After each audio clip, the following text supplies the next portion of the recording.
2026 தேர்தலை பொறுத்தவரை கூட்டணி ஆட்சி அமைவதற்கான சூழல் இல்லை என சிபிஎம் மாநில செயலர் சண்முகம் தெரிவித்துள்ளார். சென்னை தியாகராயர் நகரில் புதிய தலைமுறை செய்தியாளர் வீரகுமாருக்கு அவர் அளித்த பிரத்யேக பேட்டியில் இவ்வாறு கூறினார். முதலமைச்சர் இன்று ஒரு நிகழ்ச்சியில பேசும்போது ஆட்சியில் பங்குங்கிறது தமிழ்நாட்டில் ஒத்து வராது அப்படிங்கிற ஒரு கருத்தை பகிர்ந்திருக்கிறார். இது காங்கிரஸ் திமுக இடையில ஒரு பெரிய சலசலப்பை ஏற்படுத்தியிருக்கிறதாக பார்க்கப்படுது. நீங்க எப்படி பாக்குறீங்க? இல்லை, பொதுவாக ஒரு தனி கட்சிக்கு ஒரு தனி பெரும்பான்மை கிடைக்கிறது என்கிற நிலையில் கூட்டணி மந்திரி சபையா இல்லையா என்பதை அந்த தனி பெரும்பான்மை கிடைத்த பெரிய கட்சி தான் அதை பற்றி முடிவு பண்ணணும்.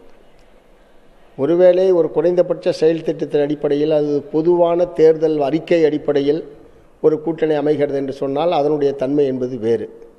ஆகவே இப்போது 2026 சட்டப்பேரவை தேர்தலை பொறுத்தவரை அப்படிப்பட்ட சூழல் என்பது இல்லை என்கிற அர்த்தத்தில் தான் மாண்புமிகு முதலமைச்சர் அவர்கள் அத்தகைய கருத்தை தெரிவித்திருப்பார்கள். பட் தமிழ்நாட்டுக்கு எப்போதுமே ஒத்து வராது என்ற முறையில் இதை பார்க்க வேண்டிய அவசியம் இல்லை.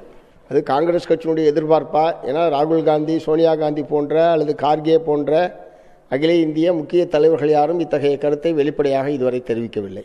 இதனால் கூட்டணிக்குள்ள ஒரு முரண்பாடு அல்லது வேறு வகையில் அது பிரிந்துவிடும் என்பது மாதிரியான தன்மையெல்லாம் இப்போதைக்கு இல்லை.